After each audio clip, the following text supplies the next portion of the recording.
Hello friends, welcome to another episode of Killingly Public Library's craft video series. Today I am working with a wooden block from the games where you kind of stack them one way and then stack them the other way and you pull them out, and this is not the typical Jenga block. I think this is a knockoff version. I think the block's a little bit smaller, but this is what I was gifted. So this is what I'm using. And I'm going to take my hand drill today and just screw a little hole into the top of the block because I have an eye hook that I want to screw into the top, and I just wasn't sure if the wood would accept the screw easy enough, so just getting it started. So I have a little bit of a hole. I don't know if you can even see that in the camera, and I'm just going to take an eye hook. It has the threads on the bottom, and then it's circular on top of the threads so that I can put a jump ring, a jump ring on, which is just a link for a chain, and then we'll attach a keychain. So we're just going to make a keychain today, and we'll decorate it up with a little bit of Mod Podge and some things. I'm going to attach the eye hook first before I continue with anything else. Just because for the video, I think it would be easier to not work with the sticky Mod Podge. So I've screwed that in. You can see that now screwed into that little hole.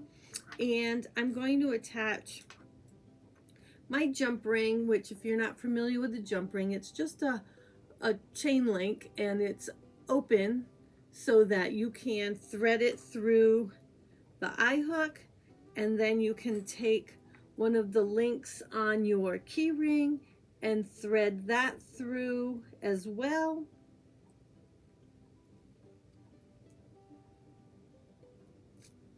Okay, so they're both on my eye hook, and now I'm going to close this up with pliers. Now you should close your pliers just by bringing this to that. They're kind of twisted away from each other. You're just going to bring them back together, and you shouldn't have to pinch them this way. That is not the best for your jump ring for closing it. All right, now that my jump ring is on, you can see I'm pulling pretty good and it's staying on there. I mean, it's a really simple little craft, right?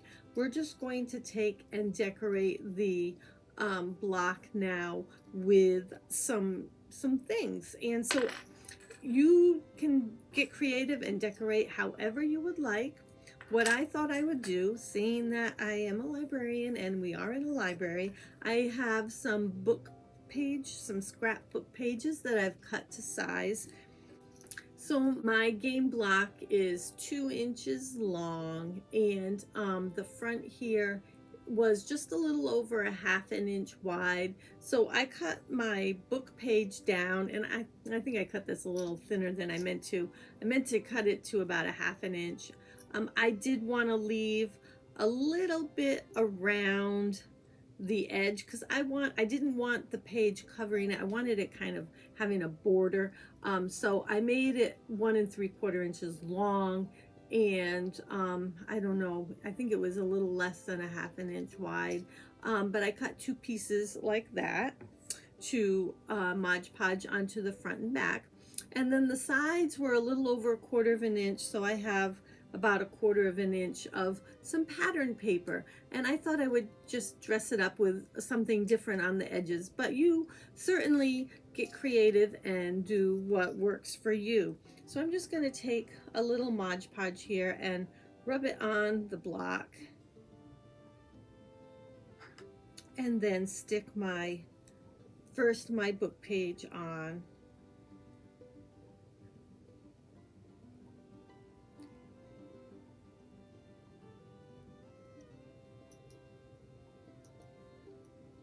Like so. And then I'll do the back side as well. So there, the front and the back are done with just some text, some book pages. You certainly could use all pattern paper if you wanted, but I wanted to just kind of make it something you might have laying around. And I certainly have a lot of book pages that I'm always looking to craft with. And I also thought it might make a nice background too for some artwork, so that maybe later when the Mod Podge is dry, I could doodle on there. It's almost like plain paper, but it has some background to it with the text, so it's just something a little unique and different. And then I'm going to do the edges as well. Another thing you could do is take a little scrap of sandpaper and sand the edges, around where the corners before you put your Mod Podge and things on. If you wanted, if you had like the darker colored block like I did, and you wanted to give it a more of a antique look by scuffing it up, it wouldn't matter so much with the natural tone wood blocks. If those were the ones you had, I don't think the distressed look would show quite the same, but you could certainly do it with these stained blocks. And that's it. Pretty simple, pretty easy. I will cover this with a coat of Mod Podge to seal it as well. I'm not going to do that right now because I do think I'm going to put something on my text pages. Maybe a flower, tie in my floral paper that I printed paper that I added to the edges. You could even write your name on it if you wanted. I mean, you could use plain paper. You could print something off the computer even and Mod Podge that on. You could take a pretty printed napkin and you tear off the, separate the 2-ply, and so that you only have the 1-ply, and whoops, and then attach the printed part of the napkin onto your block. All kinds of different things. You could even just paint it if you wanted to, just if you're very artistic and you are a great painter, paint some things on there, flowers, or a mountainside or whatever. I know it's a small space, so it gets a little challenging, really tests your abilities. And then, like I said, do remember to add another coat of the Mod Podge on to seal it. And if you don't have Mod Podge, you can use any white liquid glue with a 1-to-1 ratio of water to glue. And I guess that's it. It's pretty simple, easy. This was a fast one. Another craft video to tie in with our summer reading theme, the Level Up at Your Library for 2025, where we're kind of doing a game theme, and so I'm just trying to come up with some crafts using some game parts. So this was what I've got for you today. So I hope that you enjoyed this craft, and I would love to see your finished projects. If you would share them with me at info@killinglypl.org, that would be wonderful. And I will catch you in another one of our craft videos soon. Thanks so much for watching today. Have a great day.